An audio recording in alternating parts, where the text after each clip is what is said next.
Yeah, big time. No nine.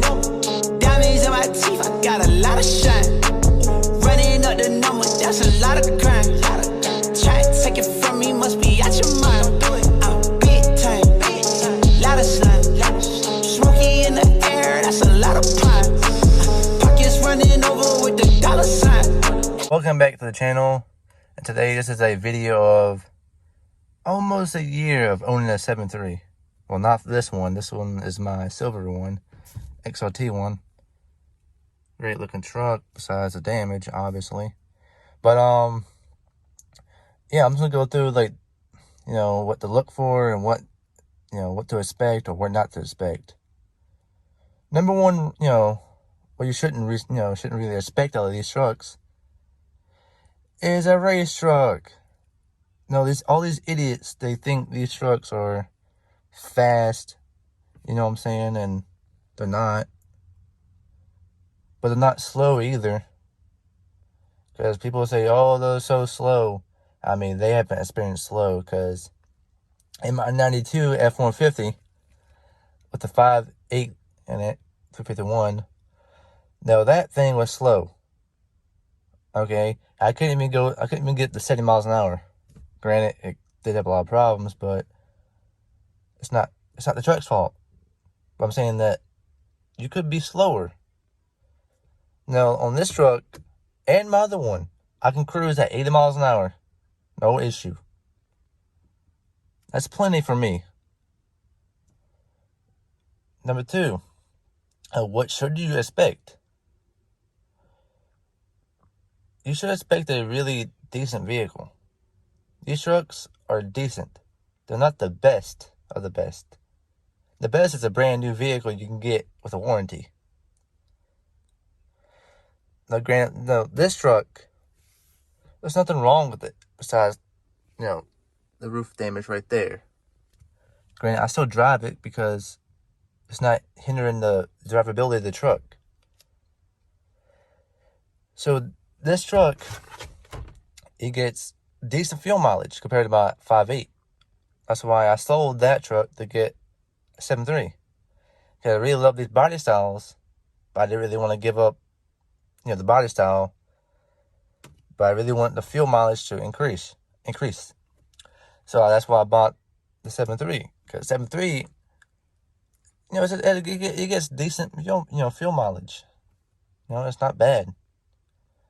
Now, granted, diesel's going up to $30 right now, so it's gonna be expensive no matter what. But I already forgot what I was at in the video. But yeah, do not expect these trucks to be race vehicles, and you should expect them to be a decent vehicle. And I hear everyone saying, "Oh, here's my opinion on this one. I would choose a 7.3 over a 12-valve Cummins any day." You may ask, oh, why? Why would you choose a 12-valve? Why wouldn't you choose a 12-valve? Because, number one, the body styles of the Rams of that year, like the second gens, in my opinion, I just don't like them. They look cheap. They just don't look good. The first gens, I would get a first gen, but they're hard to find. I really couldn't find any first gens, so I was looking to buy a diesel truck. That's the reason why I own two of these trucks. But, yeah, I really like, if you're looking for a cheap diesel vehicle, right, to drive every day, not worry about anything, 7.3 all day long. Unless you're doing tuning, which I'm not going to get into this video because I haven't done no tuning to my truck or my other trucks. My truck is bone stock, even with the Cadillac converter and the muffler. So yeah, this truck, great stock vehicle, better than 12-valve. But yeah, if you're looking to get into like a diesel vehicle, this would be the way to go. OBS 7.3. Now, granted, everybody's gonna be like, oh, they're so damn expensive, which they are. But I bought both of mine under $2,000. Well, granted, I have like $3,000 in my other truck, but you didn't have to do that because I'm converting the whole truck to power windows and stuff like this. I'm swapping the dash to this one. Well, no, this color, not this dash. But, and I replaced that, the bezel around here in my other truck. But, yeah, you don't have to spend all the money. You don't have to get up to what I did. Because I really like cosmetics. And, granted, if you can get the Super Duty, get the Super Duty. Do not get an OBS. That's if you want a first-time vehicle, don't get an OBS. If you don't care about the ride quality and stuff like that, get an OBS. Well, granted, I got one anyway because I grew up with these trucks. I grew up especially in the super cab truck. So I love these trucks. But the Super Duty version of the 7.3, I mean, yeah, I would choose that over the OBS to daily drive. To have fun in, I don't know. But if you do the what I'm gonna do to this truck, the silver truck, after I do the cab and everything else, I'm gonna put Super Duty axles on it and convert it to forward drive. So you have both the best worlds. I'll have the OBS by itself, and I'll have the ride quality of the Super Duty. But yeah, I love these trucks. I just would prefer the Super Duty over the OBS ones because they're cheaper, they're more available, and they're really not much different than than these. Oh, and they come with more power than these stock wise. But that's what I would suggest because you can't leave. What OBS truck I really want is this 4-door 7.3. But those are hard to find, especially in good condition. But yeah, if you're looking for a cheap fixed-wheel vehicle, 7.3, Super Duty. Granted, if you can't find one in your area, just the other way around, get the OBS. Ain't nothing wrong with the OBS. All the guys will tell you, oh, the OBS rides like ass and stuff like that. Which I'm not gonna defend it. It does ride like ass, but it's not the worst thing you can experience. Like, it's not.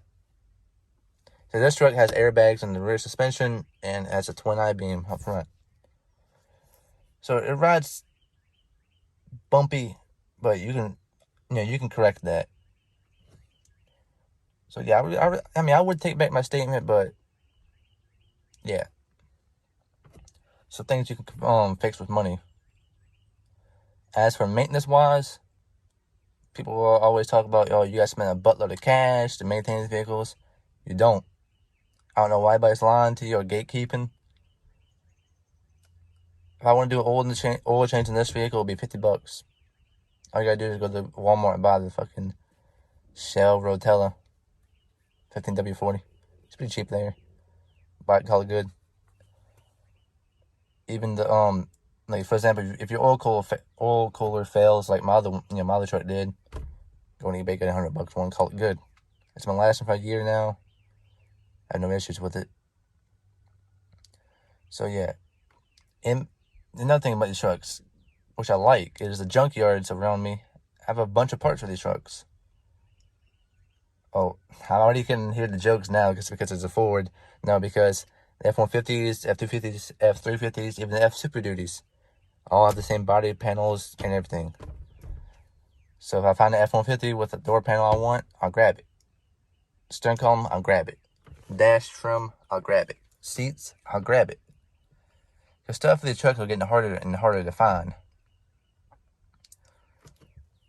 But it all depends what you're looking for. If you're looking for ride quality, and that's it, a daily drivable and ride quality, Super Duty.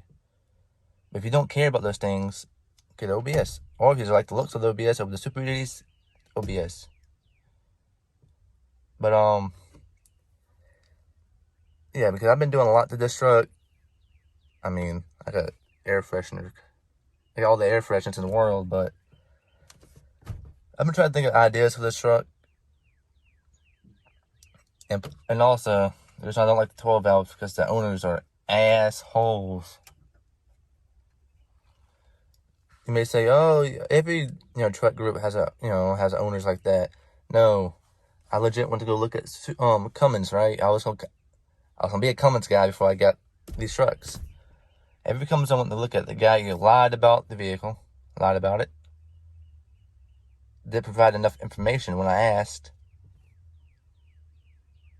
Or just trying to rip me off. I looked at 3 Cummins trucks. All I did.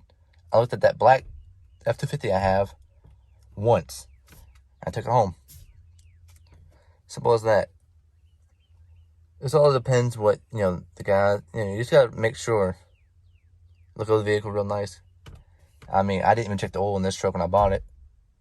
I really didn't care. It was dirt cheap. But, I mean, granted, I did check the oil now. I mean, recently. It's very good for 3,000 miles. I don't know why. My black truck is completely black at 3,000 miles, and this is completely fine at 3,000 miles.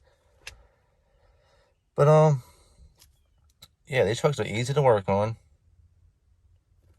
If you have the tools available. If you have a lift, janks, all that other stuff, yes, it's easy to work on. If you don't have that stuff, or if you don't have the knowledge, it's okay to go take it to a shop, have them done.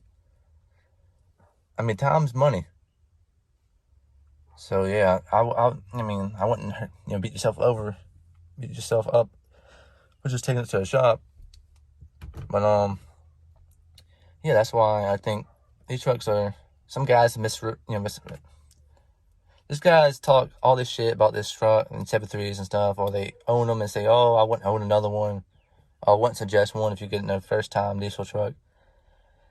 No, I bought my 7.3 at 16 years old. I sold my F-150 for that truck. And it's been reliable. I legit drove, I think, 4 hours with a leaking fuel pump. Thing didn't even miss a beat. I love that truck. The truck's reliable as hell. You ain't gonna have no problems with it except for being slow, which I don't care, because you should be doing the speed limit anyway around my parts, because the cops will get you for anything if you go 5 miles over. So I ain't testing it, because I know if they come after me, I ain't running. But yeah, I'll probably do it with this video. Going for 12 minutes already. Yeah, but these trucks are great for first-time diesel buyers. If you're just getting into diesels, it wouldn't hurt you. If I get on what I was saying, the price point in these trucks are incredible. I wouldn't pay any more than $3,000 for your first diesel. You may ask, oh, why not? Or why would you, pay that, little, or pay that, because it gives you a decent vehicle for a decent price. I wouldn't pay, legit, I wouldn't pay $8,000 for this truck. I wouldn't.